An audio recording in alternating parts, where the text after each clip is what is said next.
Chapter 3, The Interrogation. Good morning, friends. If the intellectuals in the plays of Chekhov who spent all their time guessing what would happen in 20, 30, or 40 years had been told that in 40 years interrogation by torture would be practiced in Russia, that prisoners would have their skulls squeezed within iron rungs, that a human being would be lowered into an acid bath, that they would be trussed up naked to be bitten by ants and bedbugs, that a ramrod heated over a Primus stove would be thrust up their anal canal, the secret brand, that a man's genitals would be slowly crushed beneath the toe of a jackboot, that in the luckiest possible circumstances, prisoners would be tortured by being kept from sleeping for a week, by thirst, and by being beaten to a bloody pulp.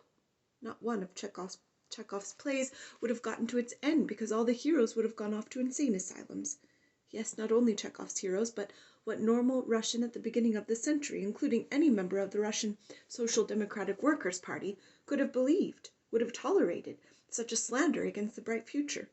What had been acceptable under Tsar Alexei Mikhailovich in the 17th century, what had already been regarded as barbarism under Peter the Great, what might have been used against 20 or 30 people in all during the time of Byron in the mid-18th century, what had already become totally impossible under Catherine the Great, was all being practiced during the flowering of the glorious 20th century, in a society based on socialist principles, and at a time when airplanes were flying and the radio and talking films had already appeared, not by one scoundrel alone, in one secret place only, but by tens of thousands of specially trained human beasts, standing over millions of defenseless victims.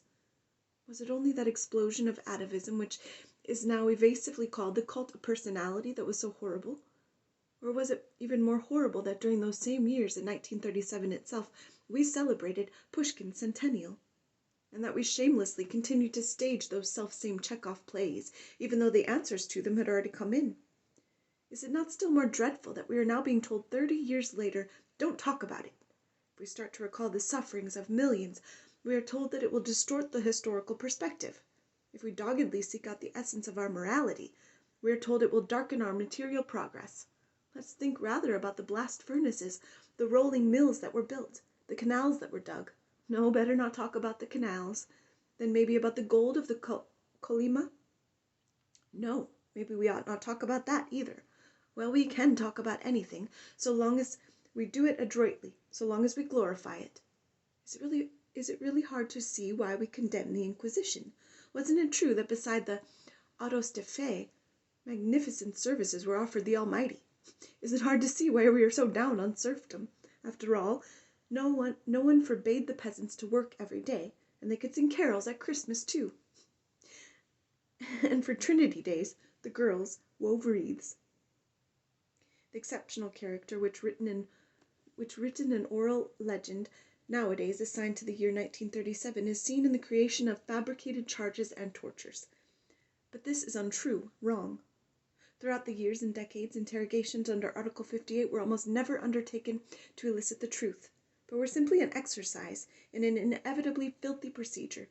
Someone who had been free only a little while before, who was sometimes proud and always unprepared, was to be bent and pushed through a narrow pipe where his sides would be torn by iron hooks, and where he could not breathe, so that he would finally pray to get out the other end, and at the other end he would be shoved out, an already processed native of the Archipelago, already in the promised land. The fool would keep on resisting. He even thought there was a way back out of the pipe. The more time that passes without anything being written about all this, the harder it becomes to assemble the scattered testimony of the survivors. They tell us that the creation of fabricated cases began back in the early years of the organ, so their constant salutary activity might be perceived as essential. Otherwise, what with the decline in the number of enemies, the organs might in a bad hour have been forced to wither away. As the case of Kosyrev makes clear, the situation of the Cheka was shaky even at the beginning of 1919. Reading the newspapers of 1918, I ran into the official report of a terrible plot that had just been discovered. A group of 10 people wanted to, it seems they only wanted to, drag cannon onto the roof of an orphanage. Let's see, how high was it? Shell the Kremlin.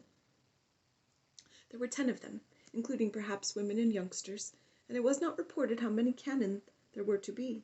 nor where the cannon were to come from, nor what caliber they were, nor how they were to be carried up the stairs to the attic, nor how they were to be set up on the steeply sloping roof, and so they wouldn't recoil when fired. How was it that the Petersburg police, when they were fighting to put down the February Revolution, took nothing heavier than a machine gun up to the roofs? Yet this fantasy, exceeding even the fabrications of 1937, was read and believed. Apparently it will be proved to us in time that the Gumilev case of 1921 was also fabricated. In that same year, 1921, the Ryazan Cheka fabricated a false case of a plot on the part of the local intelligentsia, but the protests of courageous people could still reach Moscow, and they dropped the case. That year, too, the whole Sapropelite Committee, part of the Commission on the Use of Natural Forces, was shot. Familiar enough with the attitude and the mood of Russian scientists at that time, and not being shut off from those years by a smoke-screen of fanaticism, we can indeed figure out, even without archaeological excavations, the precise validity of that case. Here's what Y. Dyarenko remembers about 1921, the Lubyanka reception cell for those newly arrested, with 40 or 50 trestle beds and women being brought in one after another all night long. None of them knew what she was supposed to be guilty of, and there was a feeling among them that people were being arrested for no reason at all. Only one woman in the whole cell knew why she was there. She was an S.R. The first question asked by Yagoda, "Well, what are you here for?" In other words, you tell me and help me cook up the case. And they say absolutely the same thing about the Ryazan GPU in 1930. People all felt that they were being imprisoned for no reason. There was so little on which to base a charge that they accused IDT of using a false name. And even though his name was perfectly real, they handed him 3 years via a special board, OSO, under 5810. Not knowing what to pick on, the interrogator asked, "What was your job?" Answer, "A planner." The interrogator, "Write me a statement that explains planning at the factory and how it is carried out. After that I will let you know what you've been arrested for." He expected the explanation to provide the hook on which to hang a charge.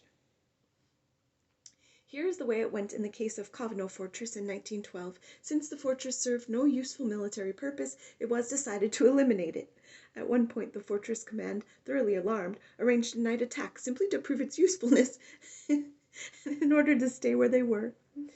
The theoretical view of the suspect's guilt was, incidentally, quite elastic from the very beginning.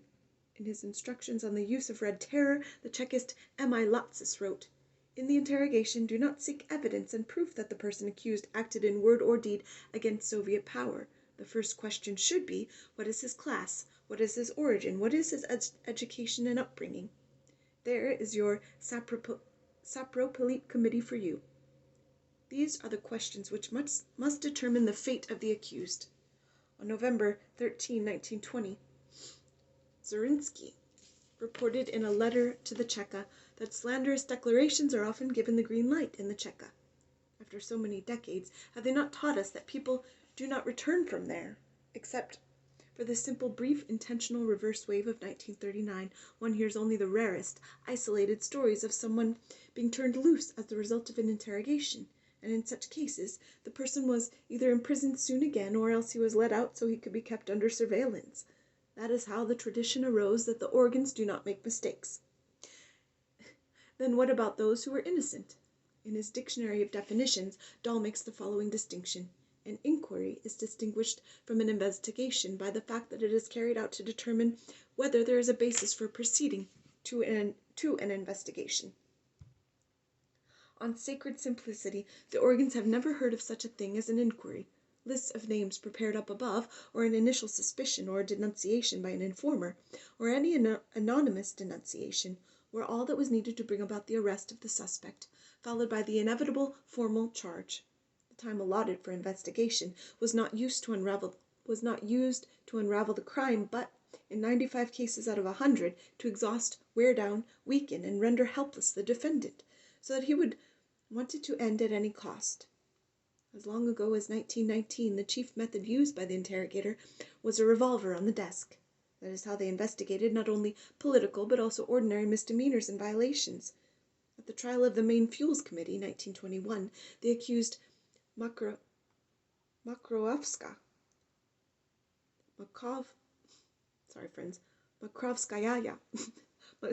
Makrovskaya complained that at her interrogation she had been drugged with cocaine. The prosecutor replied if she had declared that she had been treated rudely, that they had threatened to shoot her, this might be just barely believable. The frightening revolver lies there, and sometimes it is aimed at you, and the interrogator doesn't tire himself out thinking up what you are guilty of, but shouts, "Come on, talk! You know what about!" That was what the interrogator Kaikin demanded of Shripnikova in 1927. That is what they demanded of Vitskovsky in 1929, and 25 years later nothing had changed. In 1952, Anna Skripnikova was undergoing her 5th imprisonment, and Sikakov, chief of the investigative department of the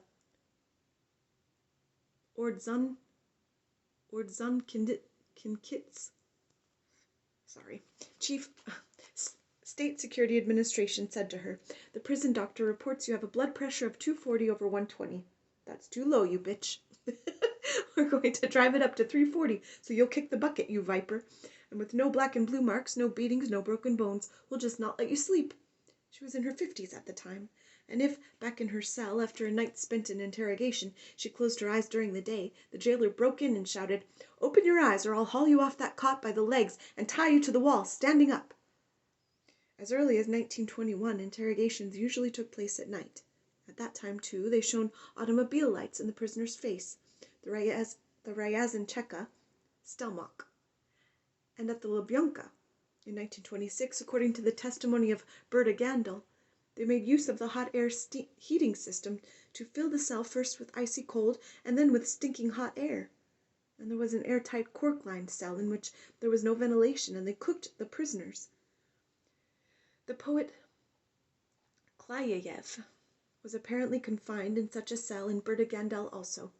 A participant in the Yaroslavl uprising in 1918, Vasily Alexandrovich Kasyonov, described how the heat in such a cell was turned up until your blood began to ooze through your pores. When they saw this happening through the peephole, they would put the prisoner on a stretcher and take him up to sign his confession. The hot and salty methods of the gold period were well known, and in Georgia in 1926 they used lighted cigarettes to burn the hands of prisoners under interrogation. In Medici prison they pushed prisoners into a cesspool in the dark. There was a very simple connection here. Once it was established that charges had to be brought at any cost, and despite everything, threats, violence, tortures became inevitable. And the more fantastic the charges were, the more ferocious the interrogation had to be in order to force the required confession. Given the fact that the cases were also fabricated, violence and torture had to accompany them. This was not peculiar to 1937 alone, it was a chronic, general practice. And that is why it seems strange today to read in the recollections of former Zeks that torture was permitted from the spring of 1938 on. There were never any spiritual or moral barriers which could have held the organs back from torture.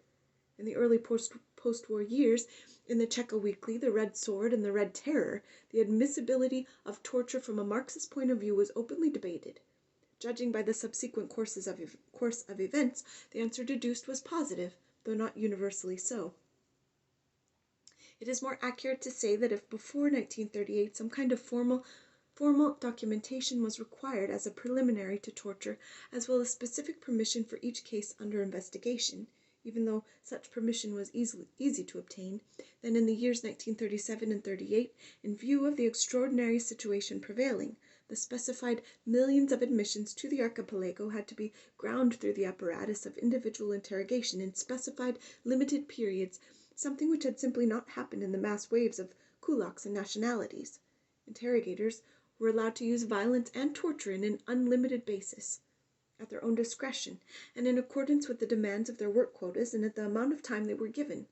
The types of torture used were not regulated, and every kind of ingenuity was permitted, no matter what. In 1939, such indiscriminate authorization was withdrawn, and once again written permission was required for torture, and perhaps it may not have been so easily granted. Of course, simple threats, blackmail, deception, exhaustion, through enforced sleeplessness and punishment cells were never prohibited. Then, from the end of the war and throughout the post-war years, certain categories of prisoners were established by decree, for whom a broad range of torture were automatically permitted. Among these were nationalists, particularly the Ukrainians and Lithuanians, especially in those cases where an underground organization existed or was suspected that had to be completely uncovered, which meant obtaining the names of everyone involved from those already arrested. For example, there were about 50 Lithuanians in the group of Romualdas Skyrius, the son of Pranas. In 1945, they were charged with posting anti-Soviet leaflets. Because there weren't enough prisons in Lithuania at the time, they sent them to a camp near Velsk in Archangel province. There, some were tortured and others simply couldn't endure the double regime of work plus interrogation, with the result that all 50, to the very last one, confessed. After a short time, news came from Lithuania that the real culprits responsible for the leaflets had been discovered, and none of the first group had been involved at all. In 1950, at the Kobyyshev transit prison, I encountered a Ukrainian from Dnipropetrovsk, who had been tortured many different ways in an effort to squeeze contacts and names out of him. Among the tortures to which he had been subjected was a punishment cell in which there was room only to stand. They shoved a pole inside for him to hold on to, so that he could sleep for 4 hours a day. After the war, they tortured corresponding member of the Academy of Sciences, Lavina, because she and the Aliyuyevs had acquaintances in common. It would also be incorrect to ascribe to 1937 the discovery that the personal confession of an accused person was more important than any other kind of proof or facts. This concept had already been formulated in the 1920s, and 1937 was just the year when the brilliant teaching of Vyshinsky came into its own. Incidentally, even at that time, his teaching was transmitted only to interrogators and prosecutors, for the sake of their morale and steadfastness. The rest of us only learned about it 20 years later, when it had already come into disfavor, through subordinate clauses and minor paragraphs of newspaper articles which treated the subject as if it had long been widely known to all. It turns out that in that terrible year, Andrei Yanoryevich, one longs to blurt out, Jageryevich, Vyshinsky, availing himself to the most flexible dialectics of a sort nowadays not permitted either Soviet citizens or electronic calculators, since to them yes is yes and no is no, pointed out in a report which became famous in certain circles that it is never possible for mortal men to establish absolute truth, but relative truth only. He then proceeded to a further step which jurists of the last 2,000 years had not been willing to take, that the truth established by interrogation and trial could not be absolute, but only, so to speak, relative. Therefore, when we sign a sentence ordering someone to be shot, we can never be absolutely certain, but only approximately, in view of certain hypotheses, and in a certain sense that we are punishing a guilty person. Thence arose the most practical conclusion, that it was useless to seek absolute evidence, for evidence is always relative, or unchangeable witnesses, for they can say different things at different times. The proofs of guilt were relative, approximate, and the interrogator could find them even when there was no evidence and no witness without leaving his office, basing his conclusions not only on his own intellect, but also on his party's sensitivity, his moral forces. In other words, the superiority of someone who has slept well, who has been well fed, and who has not been beaten up, and on his character, i.e. his willingness to apply cruelty. Of course, this formulation was much more elegant than Latz's instructions, but the essence of both was the same. In only one respect did Vyshinsky fail to be consistent and retreat from dialectical logic. For some reason, the executioner's bullet which he allowed was not relative but absolute. Thus it was that the conclusions of advanced Soviet jurisprudence, proceeding in a spiral, returned to barbaric or medieval standards. Like medieval tortures, our interrogators, prosecutors, and judges agreed to accept the confession of the accused as chief proof of guilt. However, the simple-minded Middle Ages used dramatic and picturesque methods to squeeze out the desired confessions: the rack, the wheel, the bed of nails, impalement, hot coals, etc. In the 20th century, taking advantage of our more highly developed medical knowledge and extensive prison experience, and someone seriously defended a doctoral dissertation on this theme, people came to realize that the accumulation of such impressive apparatus was superfluous and that, on a mass scale, it was also cumbersome, and in addition, there was evidently one other circumstance. As always, Stalin did not pronounce that final word, and his subordinates had to guess what he wanted. Thus, like a jackal, he left himself an escape hole so that he could, if he wanted, beat a retreat and write about dizziness from success. After all, for the first time in human history, the calculated torture of millions was being undertaken, and even with all his strength and power, Stalin could not be absolutely sure of success. In dealing with such an enormous mass of material, the effects of the experiment might differ from those obtained from a smaller sample.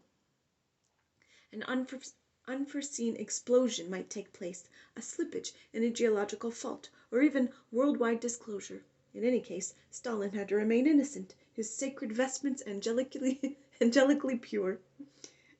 We are therefore forced to conclude that no list of tortures and torments existed in printed form for the guidance of interrogators. Instead, all that was required was for every interrogation department to supply the tribunal within a specified period with a stipulated number of rabbits who had confessed everything, and it was simply stated, orally but often, that any measures and means employed were good, since they were being used for a lofty purpose, that no interrogator would be made to answer for the death of an accused, and that the prison doctor should interfere as little as possible for the course of the investigation. In all probability, they exchanged experiences in comradely fashion. They learned from the most successful workers. Then, too, material rewards were offered, higher pay for night work, bonus pay for fast work, and there were also definite warnings that interrogators who could not cope with their tasks, even the chief of some provincial NKVD administration, if some sort of mess developed, could show Stalin his hands were clean. He had issued no direct instructions to use torture, but at the same time he had ensured that torture would be used. Have a good day, friends.